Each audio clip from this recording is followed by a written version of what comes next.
Docteur élèves. Kierzek, donc vous voulez nous parler de calculs, alors pas ceux des pensions de retraite, hein, rassurez-nous, parce que là on n'en peut plus, mais les calculs, ceux qui font mal là, dans les reins, c'est ça? Oui, c'est des Il pierres. paraît que c'est la saison des calculs.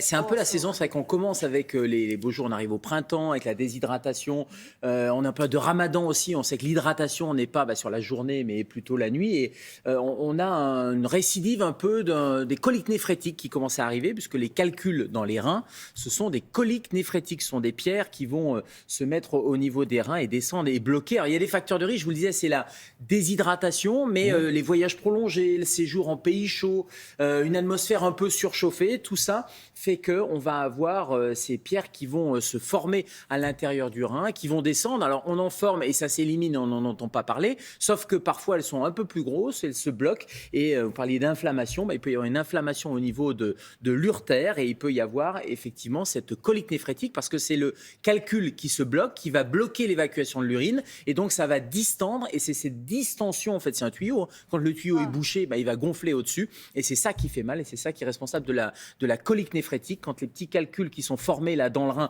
ne peuvent plus descendre et se bloquent dans l'urétère, c'est responsable de la colique néphrétique. Ça fait mal.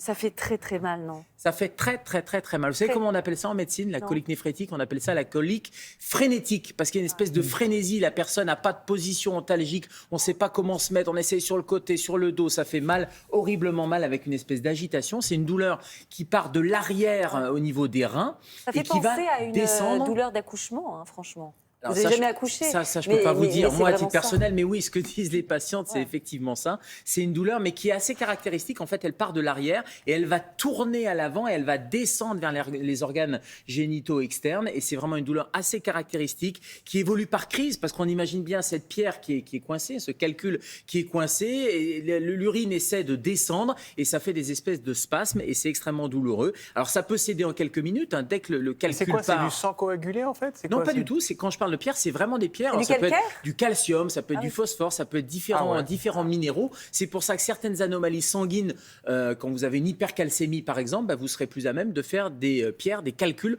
de calcium. Donc ça peut être une des raisons aussi. Et quand ça descend, la crise va céder spontanément, mais parfois ça descend pas, notamment quand c'est trop gros. Alors qu'est-ce qu'il faut faire quand on a mal, quand on peut plus Quand on a mal, il faut consulter parce qu'il y a ce qu'on appelle un diagnostic différentiel. Alors Julia, vous disiez c'est une douleur d'accouchement, mais ça peut être une douleur de plein de choses. Ça peut être une douleur digestive, une appendicite par exemple, donc il peut y avoir un autre diagnostic, sauf que quand on fait des coliques néphrétiques, généralement on se rappelle de la douleur et les gens disent je refais une crise de colique néphrétique, donc ils connaissent un peu cette douleur-là, donc soit on consulte son médecin, on appelle un médecin d'urgence à domicile, soit ça peut même nécessiter, quand on ne peut pas attendre, d'aller aux urgences, on fait des anti-inflammatoires, des antalgiques pour essayer de calmer la douleur. Il n'y a pas un laser ou un truc pour le détruire? Alors ça c'est après, mais pour la crise, on va calmer la crise, on va essayer de faire descendre le calcul, une source de chaleur, généralement ça peut soulager de se mettre une bouillotte, de se mettre une source de chaleur, on prend des antalgiques et on consulte. Et après, dans un deuxième temps, effectivement, on peut aller dissoudre quand ça ne descend pas. On peut mettre une sonde aussi pour essayer de dériver les urines.